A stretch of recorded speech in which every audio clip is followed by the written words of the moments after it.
हे सूत जी, आप हमें ऐसी कथा सुनाओ जो कथा मेरे कानों के माध्यम से शरीर में प्रविष्ट हो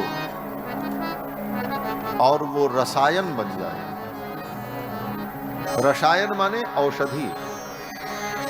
ये कथा जो है ये औषधि है, और ये औषधि जिसको मिल जाए उसकी जो संसार की व्याधि है वो दूर हो जाती है। ये कथा रूपी औषधि संसार रूपी व्याधि को दूर करने वाली है।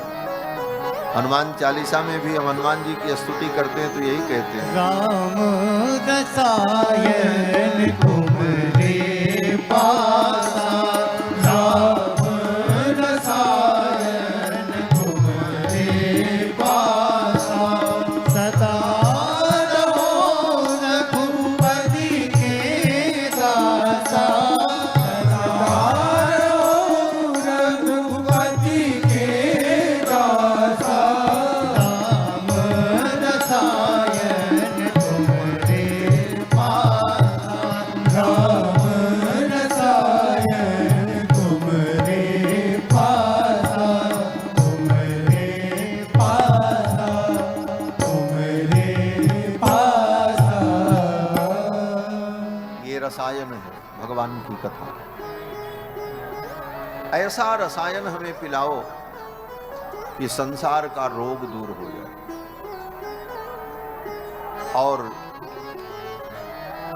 ऐसी औषधि जो मीठी भी लगे। यद्यपि औषधि कड़वी होती है, औषधि रोग को दूर करती है लेकिन स्वादिष्ट नहीं होती। इसीलिए कहा गया कि कल्याण कारक वचन भी हो और मीठा भी हो, ये बड़ा दुर्लभ है।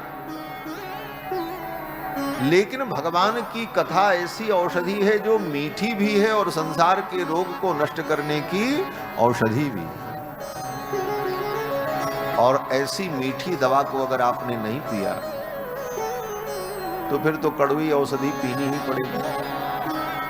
बढ़िया मीठी औषधि मिल रही है जिसके पीने से स्वाद भी बढ़ गया, मन भी प्रसन्न हुआ, रोग भी दूर हो गया। ऐसी औषधि को छोड़कर अगर आप इससे वंचित हो गए तो फिर कड़वी औषधि पीनी पड़ेगी। सौनक जी ने कहा ऐसी कथा सुनाओ जो रसायन हो। ये कथा भी ऐसी हो जो हमारे अंदर जाकर के रस के रूप में घुल जाए। कर्ण रसायनम, सौनक जी ने कहा कर्ण रसायन पिलाओ। कानों में जाए तो मीठी लगे, ऐसी कथा न हो जो कान में जाए तो कड़वी लगे। वैसी भी कथा होती है क्या? बोले हाँ, बहुत वेद वेदांत की व्याख्या और बड़े बड़े कठिन शब्दों का प्रयोग और बड़े तड़क भड़क से, तो फिर वो कथा जो है कानों में कर्कश हो जाती है। वो कथा कानों में रस नहीं घोलती, वो कर्कशता पैदा कर देती। कथा हो और वो रसमयी हो और वो रसायन हमारे भवरोग को दूर कर देती, ऐसी कथा सुनो।